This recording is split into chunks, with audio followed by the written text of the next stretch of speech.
वक्त की बड़ी खबर आपको बता दें, श्री राम भगवान पर टिप्पणी करने पर कांग्रेस सांसद राहुल गांधी को एमपी एमएलए कोर्ट से तगड़ा झटका लगा है। उनके खिलाफ एक्शन लिया गया है।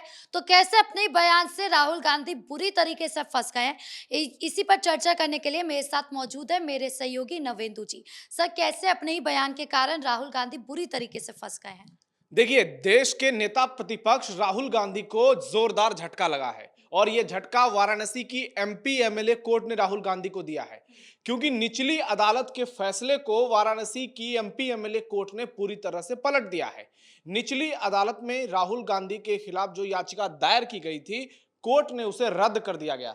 लेकिन अब एमपी एमएलए कोर्ट ने कहा कि जो याचिका रद्द की गई वो गलत थी। राहुल गांधी पर जिस तरीके से एक्शन होना चाहिए अब वो देखने को आपको मिलेगा।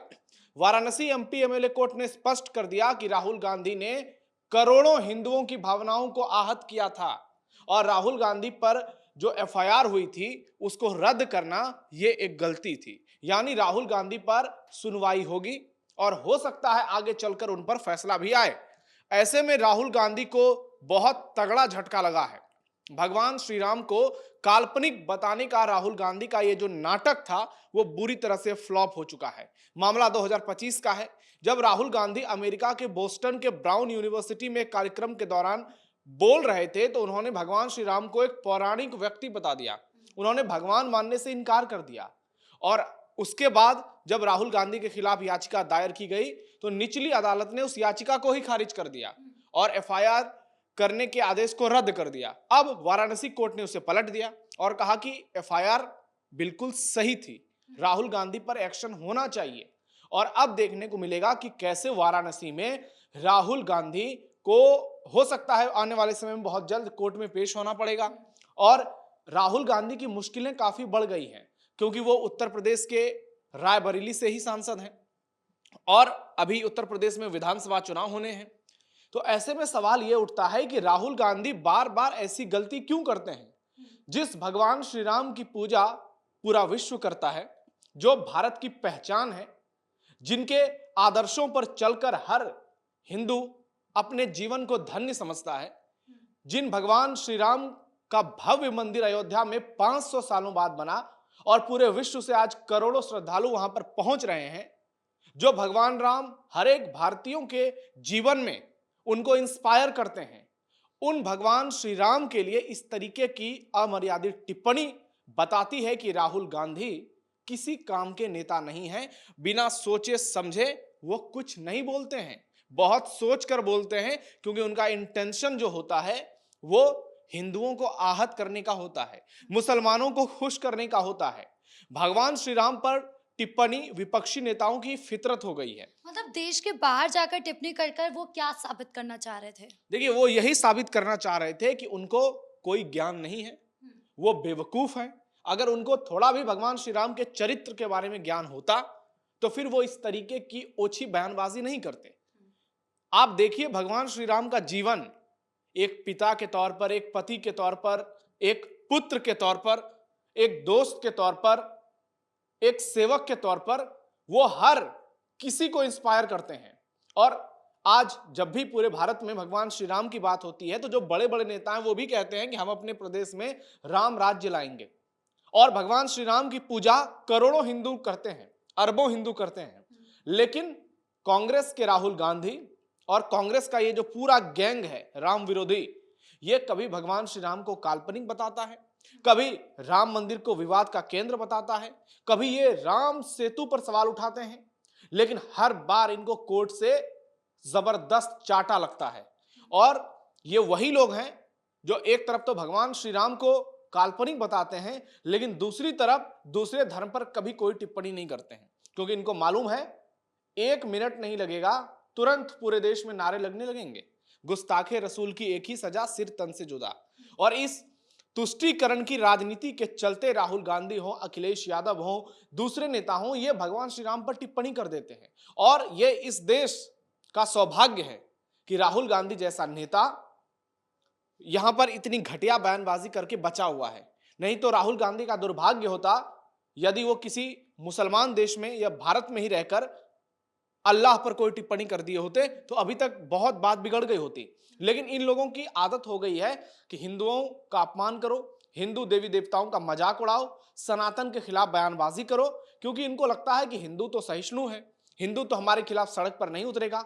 लेकिन देश के हिंदुओं ने बता दिया कि हम जरूर तुमको मारेंगे, पीटेंगे, दौड़ाएंगे नहीं, लेकिन वोट से जवाब देंगे। क्योंकि भगवान श्री राम लोकतंत्र में विश्वास रखते थे, तो उनके जितने भी अनुयायी भारत में हैं, वो वोट के जरिए राहुल गांधी की लंका लगा रहे हैं। और एक एक करके आप देखिए, पूरे भारत से उनका सफाया हो रहा है।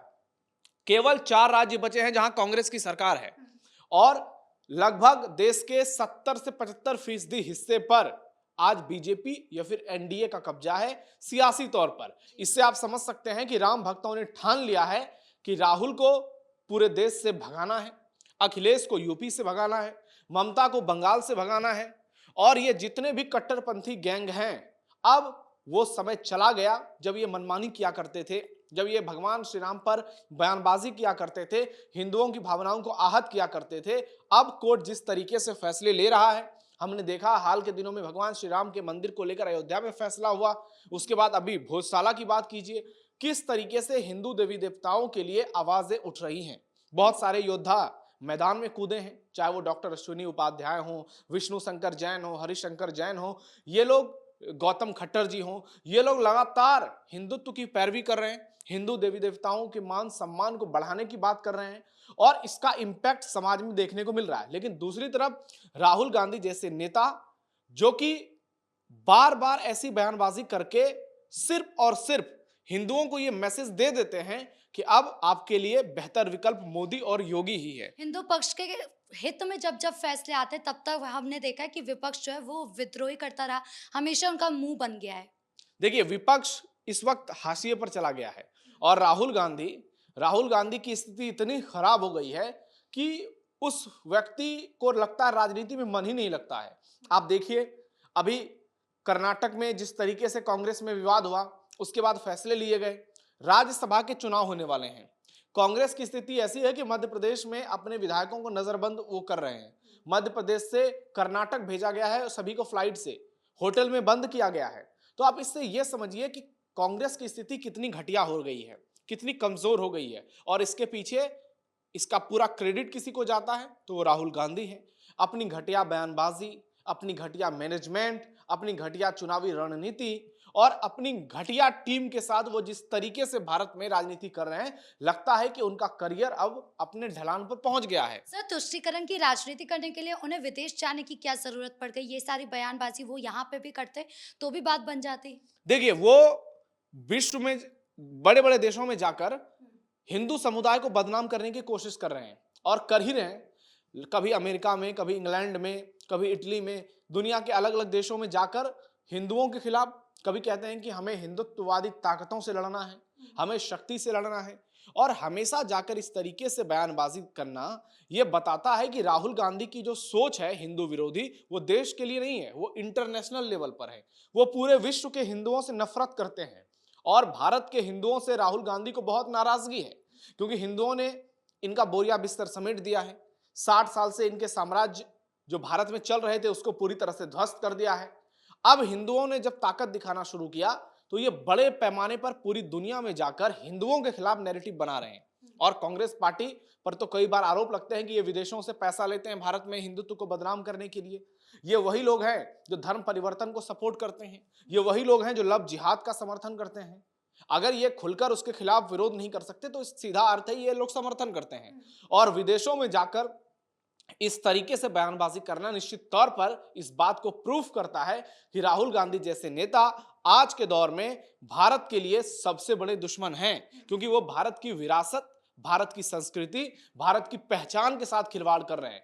मर्यादा पुरुषोत्तम भगवान श्री राम, जो कि पूरे भारत के लिए आदर्श हैं, जिनके पदचिन्ह पर पूरा देश चलता है, और उनकी आराधना के बगैर किसी भी हिंदू का जीवन नहीं कटता है, उन भगवान श्री राम के बारे में इस तरीके से लगातार बयानबाजी करना यह बताता है कि राहुल गांधी की राजनीतिक भविष्य बहुत गर्त में जाने वाली है और उनके लिए आगामी सारे दरवाजे बंद होने वाले हैं और सियासी तौर पर झटका लगेगा। तो फिर बाद में भगवान श्री राम के शरण में आना पड़ेगा। हमने बहुत सारे नेताओं को देखा है और अब तो चुनाव नजदीक, अभी आप देखिएगा यही लोग मंदिरों का दौरा करेंगे, यही लोग हिंदुओं को रिझाने की कोशिश करेंगे, लेकिन इनका सारा दाव पेच जो है वो पूरी तरह से फेल हो चुका है, क्योंकि जनता ने इनको पूरी तरह से बेनकाब कर दिया है। इनका पर्दाफाश हो चुका है, ये पूरी तरह से एक्सपोज हो चुके हैं, क्योंकि इनकी जिंदगी का एक ही मकसद है हिंदू विरोध, और हिंदू अब इस बात को समझ गए हैं। जी, इस मुद्दे पर जानकारी देने के लिए आपका बहुत-बहुत धन्यवाद। तो भगवान श्री राम को काल्पनिक कहने के मामले में राहुल गांधी को वाराणसी एमपी एमएलए कोर्ट से जोरदार झटका लग गया। अब देखना ये होगा कि अगली सुनवाई में उनको कोई राहत मिलती है या उनकी मुश्किलें और ज्यादा बढ़ती है। ब्रेकिंग न्यूज में इतना ही। कैमरा पर्सन राजकुमार के साथ मैं राधिका राज।